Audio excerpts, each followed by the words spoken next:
যতই হোক নিজের কষ্ট করে তৈরি। না ওইটা আছে।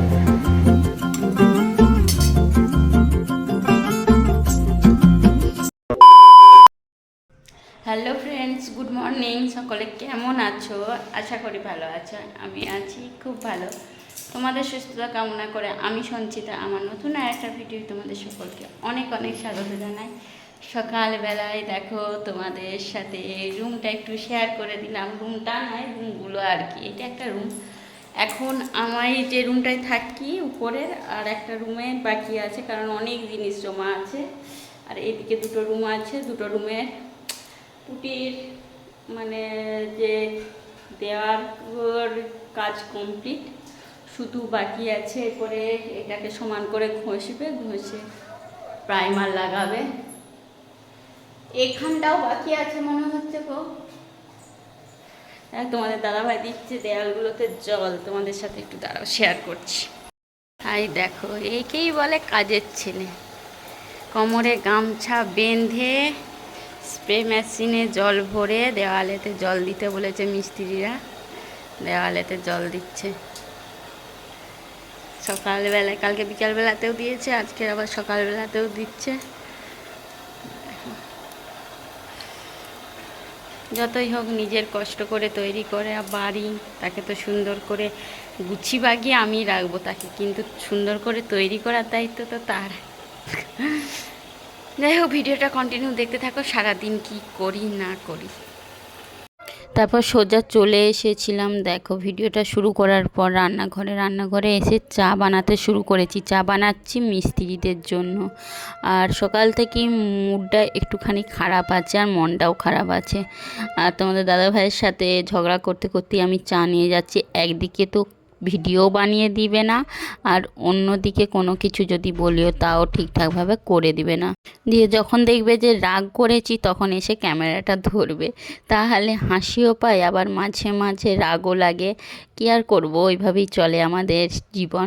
তারপর তোমাদের দাদাভাই গিয়েছিল হাট, আর হাটে নিয়েছিল ইঁচড়। আর ইঁচড়ের আঠাটা দেখো কেমন জামাতে লাগিয়েছে। দিয়ে বলছে এটাকে তুলবো, তেল দাও।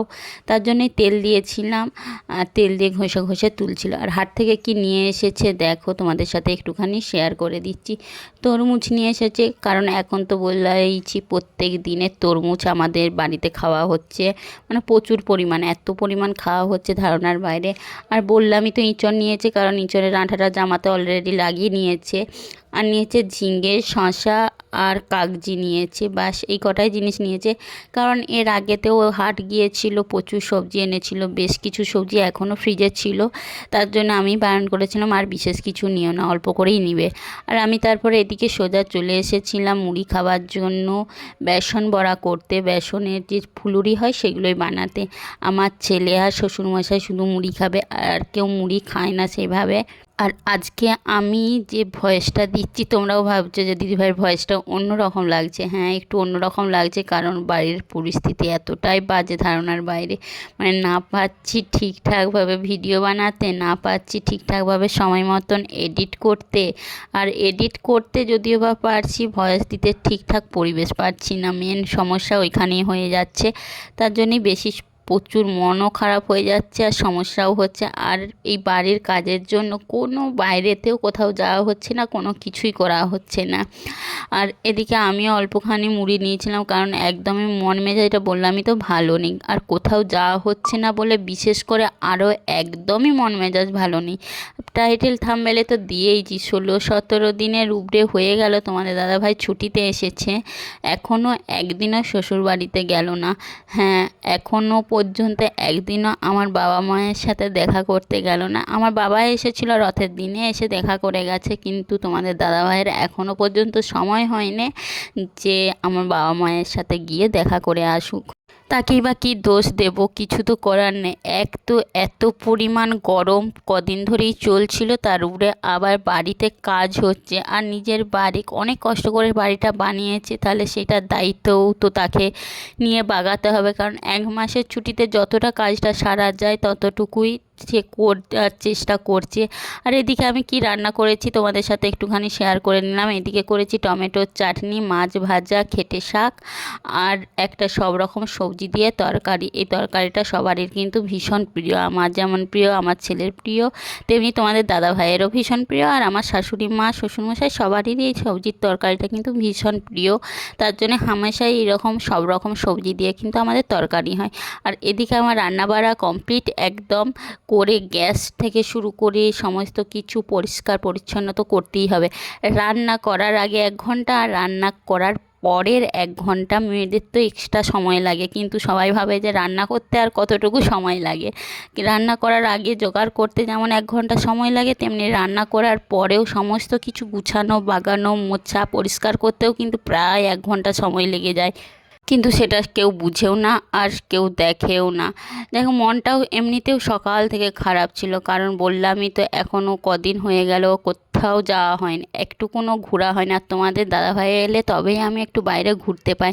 হ্যাঁ, বাইরে তো সব সময়ই ঘুরি, কারণ কাজের জন্য তো সব সময় সারাদিনই আমাকে বাইরে বাইরে ঘুরতে হয়, কিন্তু সেইটা হয় কাজের সূত্রে ঘোরা। কিন্তু তোমাদের দাদাভাই এলে সেইটা হলো আনন্দের জন্য ঘোরা। আর আমি তো এমনি নর্মালি ঘুরতে ভীষণ পছন্দ করি। আমাকে যদি কেউ একবেলা খাইয়ে বলে যদি যে সারাদিন তুমি ঘুরো, আমি কিন্তু আলা হব না।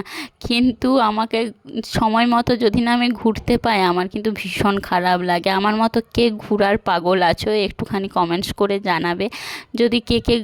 যদি কেউ ঘুরতে আর কি পছন্দ করে থাকো আমার মতো, তাহলে একটু কিন্তু কমেন্টস করে জানাবে। আর এদিকে আমি রান্নাবাড়া সেরে সোজা চলে এসেছিলাম ঘরের রুমের মধ্যে। আর তোমাদের দাদাভাই বলছে ঠিক আছে নাও, তোমার মনটা যখন খারাপ আমি পনিরের তরকারি তোমাকে বানিয়ে খাওয়াবো। আমি বলছি না, তোমাকে পনিরের তরকারি বানাতে হবে না, আমি বানাবো। বলছে না, আজকে আমি বানাবো। আর কদিন ধরে ছেলেও খুব ঝক করছিল পনিরের তরকারি খাবে বলে, তার জন্যে তোমাদের দাদাভাই নিয়ে এসেছে সবুজ মটরটা, ওইটাকেই ধুয়ে ভালো করে পরিষ্কার করে ভিজিয়ে রাখছে। আর বানানো হবে রাত্রেবেলায়, এখন বানানো হবে না, তার জন্যই রাত্রেবেলায় বানানো হবে। তার জন্যই মটরটাকে ধুয়ে পরিষ্কার করে ঢাকা দিয়ে রেখে দিল ভিজুক মটরটা, কারণ ভিজতে তো সময় লাগবে, আর ভিজে থাকলে তাড়াতাড়ি হয়ে যাবে না। এদিকে আমি রান্না করে, প্রচুর গরম ছিল, এত পরিমাণ গরম ছিল ধারণার বাইরে, আলা হয়ে গিয়েছিলাম, তার জন্যে এসে শুয়ে পড়েছিলাম। আর 2 দিন আগে তোমাদের দাদাভাইকে বলেছিলাম যে একটু মেশিনটাকে ভালো করে পরিষ্কার করে দাও, তো বলেছিল একদিন সময় করে করে দেবো। দিয়ে আজকে হঠাৎ তার মনে পড়ে গেছে যে না, বউয়ের মেশিনটাকে পরিষ্কার করতে হবে, কারণ সে সুন্দরভাবে পরিষ্কার করে দেয়। আমি তো অবশ্যই করি, কিন্তু তবুও মানুষটা যখন কাছে থাকে মনে হয় তা সেই করে দেখ। আমার কিছু খুঁটিনাটি কাজ ভালো লাগে, তার সাথে সময়ও কাটানো হয়ে যায়, গল্পও করা হয়ে যায়, আর কাজটাও সে করে দেয়। তো সেই মুহূর্তগুলো ভালো লাগে, তার জন্যই তাকে দিয়ে খুঁটিনাটি কাজগুলো কিন্তু মাঝে মাঝে আমি করিনি। আর তোমাদের দাদাভাইও করতে কিন্তু ভীষণ ভালোবাসে। আর আমি রাগ করেছিলাম বলেই কিন্তু তোমাদের দাদাভাই বলেছে যে আমি তোমাকে পনিরের তরকারি বানিয়ে খাওয়াবো। বউ রাগ করেছে, বাপের বাড়ি নিয়ে যাচ্ছে না, কোথাও বেড়াতে নিয়ে যাচ্ছে না, তার জন্যই রাত্রেবেলায় দেখো পনিরের তরকারি বানাচ্ছে। কারণ দুপুরবেলার পরে কিন্তু আর ভিডিও তোমাদের সাথে বানাইনি আর শেয়ার করিনি। আর পনিরের তরকারিটা কিভাবে বানিয়েছি তোমাদের সাথে অন্য একটা ব্লগেতে শেয়ার করব। সত্যি সুন্দর হয়েছিল পনিরের তরকারিটা। আর পনিরগুলো ভেজে দেখো তুলে নিচ্ছে, আর কেমন হয়েছে দেখো, আমি তোমাদেরকে শেষকালে রিভিউ দিচ্ছি। বিশেষ কারণের জন্য অডিওটা মিউট করে দিতে হলো। আমি প্রথমে বললাম যে একটুখানি নুনটা কম হয়েছে, তারপরে সব কিছু কিন্তু সুন্দর হয়েছে। দাদাভাই বলছে না না, আমি কি আর রান্না করতে পারি তোমাদের মতন, তোমরাই রান্না করতে পারো। আমি বলছি ওইভাবে বলবে না ফালতু। আর আমি এদিকে তো খেয়ে যাচ্ছি আর দিয়ে বলছি কিন্তু দারুণ হয়েছে। যাই হোক, আজকের ভিডিওটা এই পর্যন্ত। সকলে ভালো থেকো, সুস্থ থেকো, লাইক কমেন্ট শেয়ার। ইউটিউব থেকে দেখে থাকলে সাবস্ক্রাইব, আর ফেসবুকে থেকে দেখে থাকলে ফলো করে দিও।